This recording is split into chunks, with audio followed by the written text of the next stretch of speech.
Hello, everybody. I believe you are having a very great time. I have something very insightful I would like to share, and there are just 5 steps that I have observed that are very necessary for anyone to achieve a goal or give birth to a vision and take the vision from the birth stage to maturity stage and to a point where the vision become full-fledged and have enough stamina to keep on growing on its own and to give birth to other visions. Sometimes it may even be your own life goal, it may be your own life purpose, or something you have determined to embark upon. For someone, it may be a ministry, it can be a foundation, it can be an organization that you intend to start, it can even be a career path, you intend to tread, it can be a band, a musical band you intend to set up, it can be a family that you intend to organize.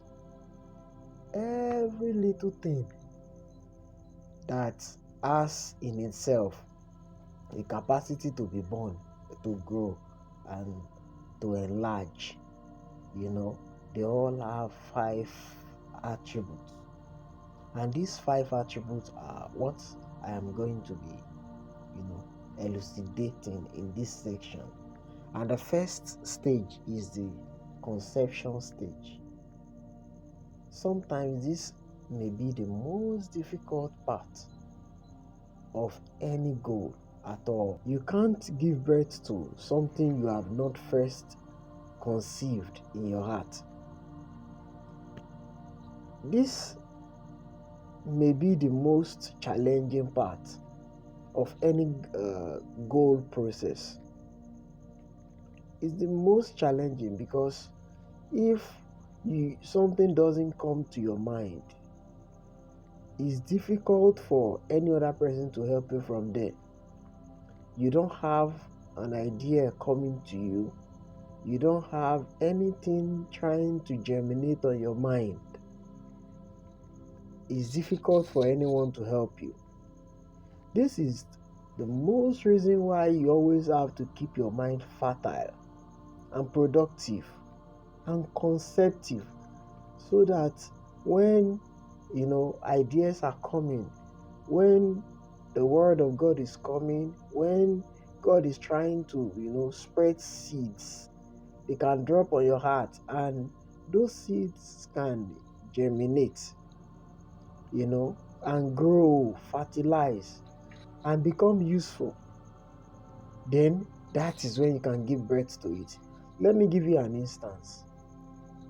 If, for instance, a word is being preached in the church, and let's assume the title of the word is a message preached by Dr. Mensa Otabil of Ghana, 50 lessons I learned from life. And man was trying to run through some 50 key lessons he has learned in 50 years. Out of that 50, it can just be in a flash. One of it can just come to you and it will catch your attention more than the rest 49. And when you get home, you give it a thought, it will take your time, it will occupy your mind. And in the moment, through those times you are trying to, walk through it in your mind, it can end up creating something, a drive, creating an idea, creating a mindset, creating a concept that can be useful for you. And this is why you have to keep your mind around productive things, around good things, sometimes around good people, so that the words they are saying can, like a seed, drop on your heart, and your heart, being a fertile place, can grow, can, give birth to, through the word you have heard, give birth to. Sometimes it can even be a film that you are watching. Sometimes it can be a song you are listening to, and maybe just one line of that song can make a lot of meaning to you.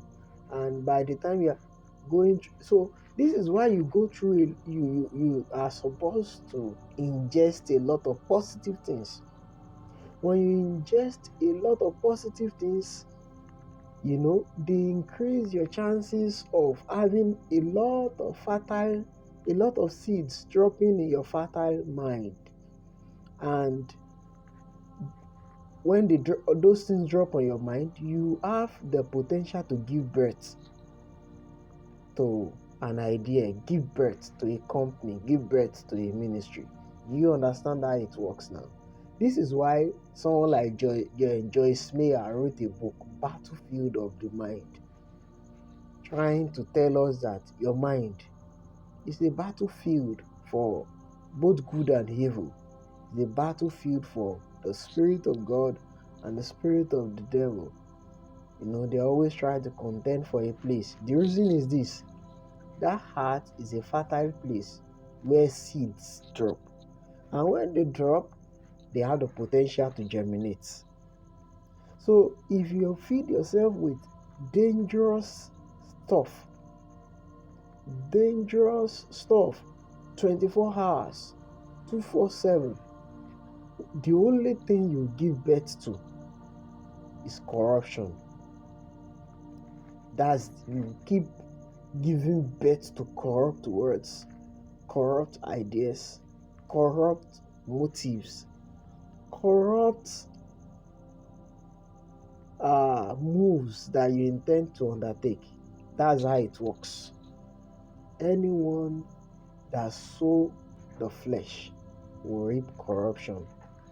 The flesh there is trying to talk about mundane things, try to talk about things that are perishable, things that do not have lasting effect, things that are reaped off of longevity in themselves, things that have little value, things that are ephemeral, things that can easily die off. This is what the flesh symbolizes. Anybody that keep on sowing, you keep on investing, you keep on building on the flesh, all you will reap is corruption. And when you reap corruption, it's always very, very dangerous. Sometimes you won't even know this is the result of the seed you have been sowing. When you see the corruption giving birth, after you might have sown a lot of flesh, when you see corruption giving, you want to deny that you are the one that gave birth to it. And this is true in all the forms that it comes. When you give birth to corruption, you always want to, detach yourself from what you are giving birth to, because you don't know how it will look like when you were conceiving in the flesh, when you were, sowing to the flesh. So this is how the stage of conception works, making your mind fertile so that fresh ideas can come to you. All great companies that were ever, built on earth, all of them were first conceived in someone's mind.